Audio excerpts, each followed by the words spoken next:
இந்த சண்டே நான் heritage photo walk அப்படின்ற ஒரு விஷயத்துக்கு போயிருந்தேன். And this was my first time ஒரு ஹெரிட்டேஜ் ஃபோட்டோ வாக் போகிறது.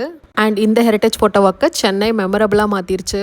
இந்த ஃபோட்டோ வாக்கை டிஎன் டூரிசம், நம் வீடு நம்ம ஊர் நம் கதை அண்ட் மெட்ராஸ் ஃபோட்டோ விளாகர்ஸ் சேர்ந்து தான் ஆர்கனைஸ் பண்ணுறாங்க. அண்ட் நாங்கள் வந்த ஸ்பாட் என்எஸ்சி போஸ் ரோட். ஒரு பக்கம் ஒருத்தர் ஓல்டு மெட்ராஸ் ஃபோட்டோஸ்லாம் காட்டி இப்போது இந்த பில்டிங்ஸோ இந்த ஸ்ட்ரீட்ஸோ இப்படி மாறி இருக்கு, இதோட ஹிஸ்ட்ரி, ஹெரிட்டேஜ் அண்ட் என்னென்ன பில்டிங்ஸ்லாம் எப்படி எப்படி கட்டியிருக்காங்க, என்னென்ன ஆர்கிடெக்சர், யார் கட்டினா அதையெல்லாம் எக்ஸ்பிளைன் பண்ணார். இன்னொரு பக்கம் இந்தந்த எலமெண்ட்ஸ்லாம் ஆட் பண்ணி இந்த இடங்களை எவ்வளோ அழகாக ஃபோட்டோ எடுக்கலாம் அப்படின்றத ஒருத்தர் சொல்லிக் கொடுப்பாரு. அண்ட் என் கூட நிறைய ஃபோட்டோகிராஃபர், ஸ்டூடெண்ட்ஸ் எல்லாரும் வந்திருந்தாங்க.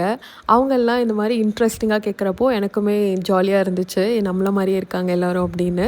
அண்ட் சில ஃபோட்டோகிராஃபர்ஸ் பார்க்குற விதம், விஷயங்கள் எல்லாமே எனக்கு புதுசாக இருந்துச்சு. ஃபோட்டோ வாக்ஸ் போயிருக்கேன், பட் ஹெரிட்டேஜ் ஃபோட்டோ வாக் இதுதான் என் first time. And Chennai made sure இது எனக்கு மறக்க முடியாத ஒரு எக்ஸ்பீரியன்ஸாக இருக்கணும்னு அதே மாதிரி இருந்துச்சு. Follow travels of Vaish. Bye.